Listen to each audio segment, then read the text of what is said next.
Good morning students. आज का हमारा टॉपिक जो कम्युनिटी मेडिसिन में रहेगा वो रहेगा डोमेस्टिक एक्सीडेंट्स। लास्ट लेक्चर में हम लोगों ने रोड ट्रैफिक एक्सीडेंट्स के बारे में बात की थी। हम लोगों ने बात की थी कि कम्युनिटी के अंदर एक्सीडेंट्स और इंजरीज जो हैं वो बहुत मेजर कंट्रीब्यूटिंग उनका रोल रहता है मॉर्टेलिटी और मॉर्बिडिटी दोनों के ही अंदर। तो एक्सीडेंट्स जो हैं वो भी बहुत तरीके के होते हैं। कुछ एक्सीडेंट्स हम देखते हैं कि जो रोड साइड हो रहे हैं, ट्रैफिक की वजह से हो रहे हैं, कुछ घर के अंदर भी हो जाते हैं, कुछ और तरीके भी हम लोग आगे पढ़ेंगे जिनके बारे में, तो इस तरीके से हो सकते हैं। तो बहुत वैरायटी ऑफ एक्सीडेंट्स हम लोग रूटीन लाइफ में हम लोगों को देखने को मिलते हैं और सभी का अपना अपना एक इंडिविजुअल कंट्रीब्यूशन कम्युनिटी की मॉर्टेलिटी में या मॉर्बिडिटी में या डिसेबिलिटी के अंदर रहता है। तो लास्ट लेक्चर में रोड ट्रैफिक एक्सीडेंट्स में हम लोगों ने बात की थी कि रोड पर ट्रैफिक की वजह से या सपोज़ व्हीकल यूज़ करते टाइम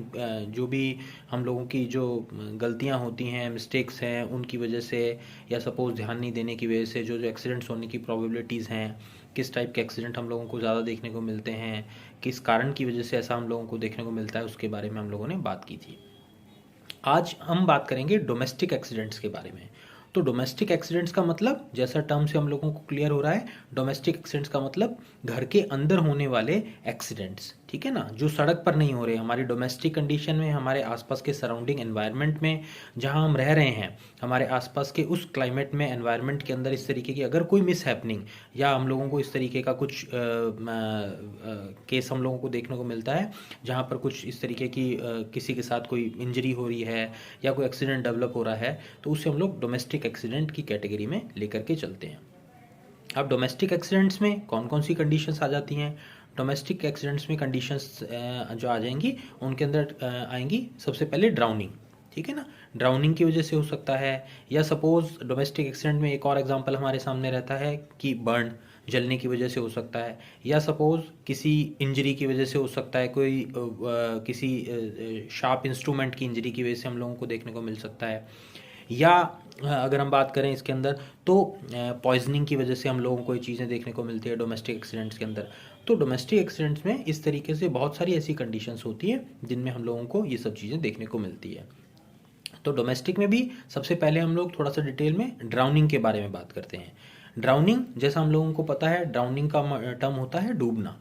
तो हमारे आसपास घर के अंदर ऐसी क्या कंडीशंस हो सकती हैं, या हमारी कम्युनिटी में ऐसी क्या कंडीशंस हो सकती हैं जहाँ पर ड्राउनिंग की वजह से हम लोगों को इस तरीके की मिस हैपनिंग देखने को मिलती है, या डूबने की वजह से किस बहुत से लोगों की डेथ जो हम लोग देखते हैं या सुनते हैं तो वो हम लोगों को देखने को मिलती है। तो रूटीन में हम लोग अगर हम इसके अगर हम इसको डिफाइन करना चाहें तो ड्राउनिंग क्या हो गया। तो ड्राउनिंग एक क्या कंडीशन हमारे सामने निकल कर गया कि drowning is the condition of experiencing mortality due to immersion in liquids, ठीक है ना। तो किसी भी लिक्विड के अंदर डूबने की वजह से या उसके अंदर इमर्जन की वजह से हम लोगों को ड्राउनिंग की कंडीशन देखने को मिलती है। अब ये डोमेस्टिक कंडीशंस में भी किस किस तरीके की ड्राउनिंग हम लोगों को रूटीन में हम लोग ऑब्जर्व करते हैं, हम लोग केसेस देखते हैं, हम लोगों को सुनने को मिलते हैं। तो जैसे हम लोग देखते हैं कि घर में कई बार क्या होता है कि ध्यान नहीं दिया तो बच्चे खेलते हुए चले गए बाथरूम में, या बहुत छोटे बच्चे हैं तो बाथरूम में टब में गिर गए या बकेट में गिर गए, या गांव के अंदर अगर हम बात करें तो खुले हुए कुएं हैं जिनका मुंह पर से बंद नहीं है, वहां पर डूबने की वजह से भी हो सकती है, या सपोज वहाँ पर इस तरीके से सुसाइड के केसेस हम लोगों को देखने को मिल जाते हैं। वो भी ड्राउनिंग एक वहाँ पर एक मेथड होता है सुसाइड कमिट करने का, वहाँ पर भी हम लोगों को देखने को मिल जाता है। या सपोज़ स्विमिंग पूल है, वहाँ पर अगर ध्यान नहीं दिया जाए तो ये चीज़ें हो सकती हैं। या सपोज़ कोई पर्सन है, उसने ड्रिंक किया हुआ है, पानी के आसपास वो जा रहा है और अपने कॉन्शियसनेस में नहीं है, तो हो सकता है कि उसकी वजह से पैर फिसलने या अपना होश खोने की वजह से वो पानी में डूब जाए। तो इस तरीके से ड्राउनिंग की बहुत सारी पॉसिबिलिटीज़ हम लोगों को देखने को मिलती है, जहाँ पर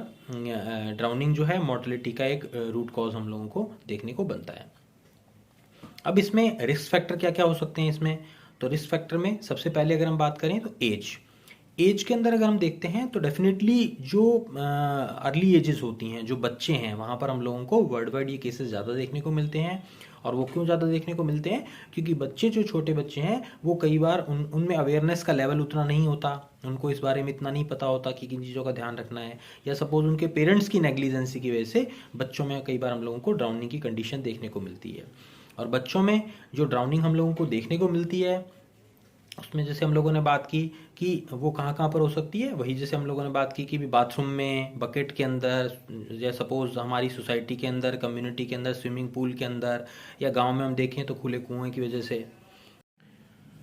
तो छोटे बच्चों में ये चीज़ें हम लोगों को देखने को मिलती हैं कि आसपास सराउंडिंग एनवायरनमेंट के अंदर वो खुद अवेयर नहीं हो, या पेरेंट्स अगर अवेयर नहीं हो, तो इन सब कंडीशंस की वजह से उनको ड्राउनिंग की पॉसिबिलिटी हम लोगों को देखने को मिलती है। जनरली अगर हम एज की बात करें तो अंडर 5 के अंदर, या सपोज अराउंड 5 to 7 ईयर्स की एज के अंदर, या और छोटे के अंदर भी ये चीज़ें देखने को मिलती है। तो खैर एज बहुत बड़ा आस्पेक्ट नहीं है, मेन इशू ये है कि अवेयरनेस, ठीक है ना। आप जितने छोटे होंगे एज के अंदर, आपको ये चीज़ों का अवेयरनेस लेवल उतना ही कम होगा, तो उस कंडीशन में होने की पॉसिबिलिटीज़ भी उतनी ही ज़्यादा हो जाती हैं। देन एज के बाद नंबर 2 जेंडर। तो जेंडर के अंदर हम लोग देखते हैं कंपैरेटिवली जो डाटाज हैं हमारे पास कम्युनिटी के अंदर, उनमें रूटीन में देखने को मिला है कि वहाँ पर ज़्यादातर मेल्स के अंदर in comparison to females drowning के केसेस ज़्यादा देखने को मिलते हैं। अब उसका कारण क्या है, क्यों मेल्स में ज़्यादा हम लोगों को देखने को मिलते हैं? क्योंकि एक तो मेल्स के अंदर एक आउटिंग का जो एक थॉट है वो बहुत ज़्यादा वहाँ पर हम लोगों को देखने को मिलता है, तो उस कंडीशन में इस तरीके की मिसहैपनिंग होने की पॉसिबिलिटी भी बढ़ जाती है। देन सेकंड, बहुत बार देखते हैं कि मेल्स के अंदर ड्रिंक का जो एक इशू रहता है, आपने अल्कोहल कंज्यूम किया हुआ है, आपने ड्रिंक किया हुआ है, उस कंडीशन में आपका अवेयरनेस लेवल, आपका कॉन्शियसनेस लेवल डेफिनेटली डाउन है। तो उस वक्त अगर आप पानी के आसपास हैं या कहीं रिस्की जोन के अंदर हैं, तो डेफिनेटली आपके साथ ये मिसहैपनिंग होने के चांसेस ज़्यादा हो जाते हैं। देन ज़्यादा स्पोर्ट्स एक्टिविटी के अंदर इन्वॉल्व होना, आप कहीं जा रहे हैं सी एरिया में, बीच एरिया में, वहाँ पर आप बोट यूज़ कर रहे हैं, तो या सपोज जैसे हम बात करें कि बाय प्रोफेशन भी बात करते हैं, तो फिशिंग का काम है जिन लोगों का, तो वहाँ पर भी मेल्स ज़्यादा इन्वॉल्व हैं फिशिंग के बिज़नेस के अंदर, तो इन कंपैरिजन टू फीमेल, तो वहाँ पर इस तरीके से इस पानी से रिलेटेड काम जो हैं वो उसके एक्सपोजर में मेल्स ज़्यादा आते हैं, इसलिए इससे रिलेटेड जो मिसहैपनिंग्स होने की पॉसिबिलिटीज़ भी कंपैरेटिवली मेल्स में हम लोगों को ज़्यादा देखने को मिलती है। तो एज हो गया, देन जेंडर हो गया,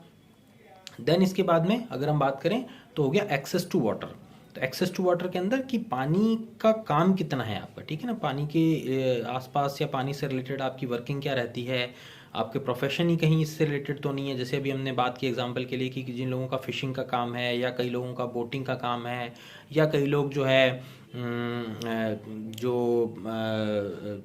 जिनका बेसिकली सी के अंदर ही, जिन लोगों का ज़्यादातर अपना जैसे हम लोग देखते हैं कि कश्मीर में या श्रीनगर में, वहाँ पर हम लोग देखते हैं कि बोट हाउस बने हुए हैं वहाँ पर, तो वहाँ पर जो भी जितने भी काम हो रहे हैं वो सारे पानी के अंदर वहाँ पर हम लोगों को देखने को मिल रहे हैं। उनके मार्केट्स भी पानी के अंदर बने हुए हैं, रहते भी वो लोग बोट्स के अंदर, पानी के अंदर ही हैं। तो जहाँ पर एक्सेस टू वाटर ज़्यादा होगा, वहाँ पर होने की पॉसिबिलिटी भी डेफिनेटली ज़्यादा हो जाएगी। तो ये भी अपने आप में एक रिस्क फैक्टर है कि आप पानी के नज़दीक कितना रहते हैं, आप जिस एरिया में रहते हैं वहाँ पर पानी का ऑप्शन कितना ज़्यादा है आपके सराउंडिंग के अंदर, तो वो चीज़ भी हम लोगों को देखने को मिलती है। देन इसके अलावा अदर फैक्टर्स जो रिस्क फैक्टर्स हैं, उसके अंदर जैसे हम लोगों ने वही बात की कि अनअवेयरनेस, ठीक है ना, पेरेंट्स की अगर अनअवेयरनेस हो तो कई बार बच्चे आसपास नदी, तालाब, कहीं पर भी कुएं के आसपास जाते हैं, स्विमिंग पूल के आसपास जाते हैं, तो वो वहाँ पर उनकी इस नेग्लिजेंसी की वजह से, बच्चों की या पेरेंट्स की, वहाँ पर इस तरीके के एक्सीडेंट्स होने की पॉसिबिलिटी बढ़ जाती है, या ये सब चीज़ें हम लोगों को देखने को मिलती हैं। देन इसके अलावा जैसे सपोज़ कुछ मेडिकल कंडीशंस ऐसी होती हैं, जैसे सपोज़ किसी को एपिलेप्सी का प्रॉब्लम है, तो एपिलेप्टिक कंडीशंस में अगर सपोज़ आप पानी के आसपास हैं और अगर आपको उस समय अटैक आ गया कोई एपिलेप्सी का, तो डेफिनेटली उस कंडीशन में फिर आप तो डेफिनेटली एपिलेप्टिक अटैक के अंदर अपना कॉन्शियसनेस तो लॉस कर ही देते हैं। तो उस कंडीशन में पानी के आसपास जाने से पानी में गिरने की पॉसिबिलिटी बढ़ जाएगी, और आप उस समय अपने कंट्रोल में नहीं होंगे, तो बाहर नहीं आ सकते, ये नहीं हो सकता। तो इस सब चीज़ों की वजह से ये चीज़ें देखने को मिलती हैं।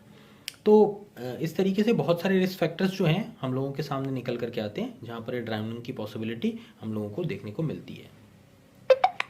तो ये तो होगी बात रिस्क फैक्टर्स की। अब हम जो हमारा मेन मोटो है प्रिवेंशन का, उस पर हम आते हैं। तो अब प्रिवेंशन में क्या किया जा सकता है जिससे ये केसेस हम लोगों को कम से कम देखने को मिले ड्राउनिंग के। तो प्रिवेंशन में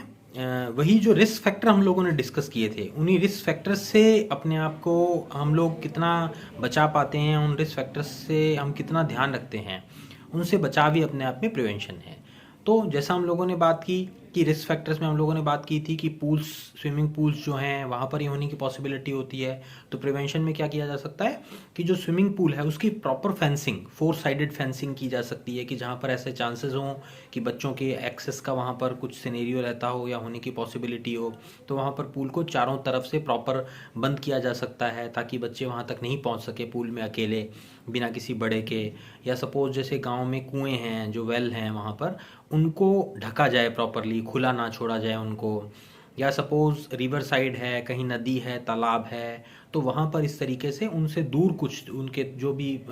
एक्सेस का जो एक पाथ है उससे पहले वहाँ पर कुछ इस तरीके का बैरिगेड्स लगा करके इस तरीके से वो किया जा सकता है। या सपोज कहीं छोटे नाले हैं कुछ तरीके के बहने वाले, तो उनकी प्रॉपर जो है पाइपिंग करके, उनको पाइप्ड करके, उनको कवर करके इस तरीके से वो ध्यान में रखा जा सकता है। तो इस तरीके से जो भी एक्सपोजर है, जो भी वाटर का एक्सपोजर है, पानी का एक्सपोजर जहाँ पर भी है उस